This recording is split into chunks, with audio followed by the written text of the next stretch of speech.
विरोध तो करते थे जब ऑपोजिशन में होते थे, मगर सत्ता में आते थे तब इसका दुरुपयोग भी करते थे, हटाने का नाम नहीं देते थे।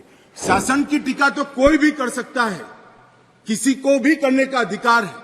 इसके लिए इस देश में अब किसी को जेल में नहीं जाना पड़ेगा, चाहे हमारा शासन। इस देश के खिलाफ कोई बोल नहीं सकता, इस देश के हितों को कोई नुकसान कर नहीं सकता। इस देश के झंडे, इस देश की सीमाएं, इस देश के संसाधनों के साथ अगर कोई खिलवाड़ करेगा तो निश्चित रूप से उसको जेल में जाएगी। मान्यवर, अंग्रेजों ने बनाया हुआ राजद्रोह का कानून, जिसके तहत तिलक महाराज, महात्मा गांधी, सरदार वल्लभ भाई पटेल, ढेर सारे हमारे आजादी के स्वतंत्र सेनानी, बड़े बड़े हमारे नायक सालों के सालों 6-6 साल तक जेल में रहे। वो कानून अब तक चलता रहा था।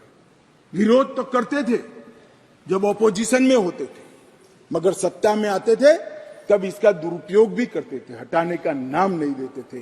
पहली बार नरेंद्र मोदी जी ने ऐतिहासिक निर्णय किया है कि राजद्रोह की धारा 124 को पूर्णतया समाप्त, इसको हटाने का काम किया।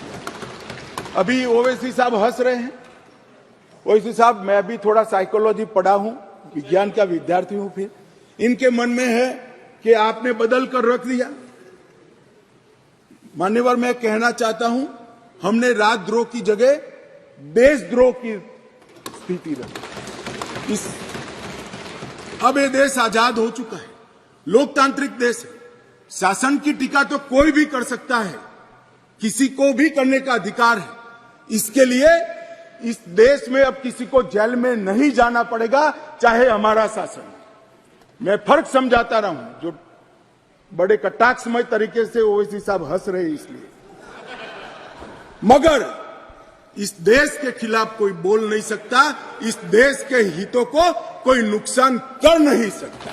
इस देश के झंडे, इस देश की सीमाएं, इस देश के संसाधनों के साथ अगर कोई खिलवाड़ करेगा तो निश्चित रूप से उसको जेल में जाए, और जेल में जाना चाहिए। मानिए, ये हमारी सरकार का थ्रस्ट है।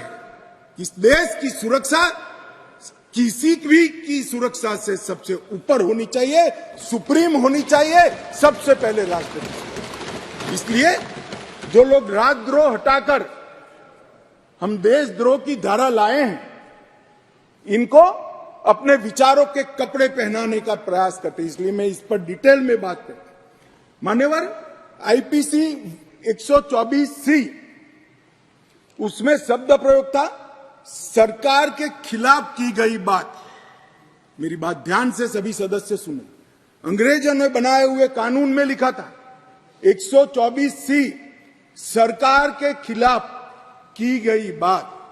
बीएनएस धारा 152 जो इसकी जगह आई है, भारत की संप्रभुता, एकता और अखंडता को तोड़ने वालों पर इस धारा का उपयोग है। वहां सरकार शब्द प्रयोग है, यहां देश है, भारत शब्द प्रयोग है। आईपीसी में आसन या प्रयोजन की बात नहीं की थी। किस उद्देश्य से आप बोलते हैं, किस उद्देश्य से करते हैं, इसकी बात ही नहीं की। करना ही काफी है।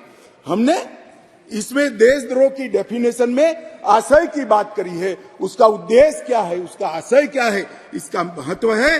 अगर उद्देश्य देशद्रोह का है तो इसको कठोर से कठोर दंड मिलना चाहिए, और उद्देश्य अगर शासन का विरोध करना है तो उसको दंड नहीं मिलना चाहिए, उसको वाणी स्वतंत्रता का अधिकार है। अब घृणा और अवमानना, शासन की अवमानना, शासन की घृणा करना, तिरस्कार करना, इसको हटाकर हमने शब्द प्रयोग क्या किया है, सशस्त्र विद्रोह, विध्वंसक गतिविधियां और अलगाववादी गतिविधियां शब्द प्रयोग। और अगर कोई कहता है सशस्त्र विद्रोह, बम धमाके, गोलीबारी और विध्वंसक प्रवृत्ति करने के बाद भी कोई जेल में नहीं जाना चाहिए, तो मैं इस विचार से इत्तेफाक नहीं रखता हूं। ये जेल में जाने ही चाहिए, सजा होनी ही चाहिए। इस देश में किसी को यह अधिकार नहीं मिलता। मान्यवर, मैं इसलिए कहता हूं कि कुछ लोग ये नए इनिशिएटिव को अपना कलर देने का प्रयास कर रहे हैं, मगर आपका कलर, आपकी सोच आपके विचार, आपकी नजर, आपको मुबारक हो। हम तो संविधान की स्पिरिट को लेकर आगे चलने वाले लोग हैं। देश के खिलाफ जो कुछ करेगा उसको जरूर सजा होगी, ऐसा कानून में होना चाहिए।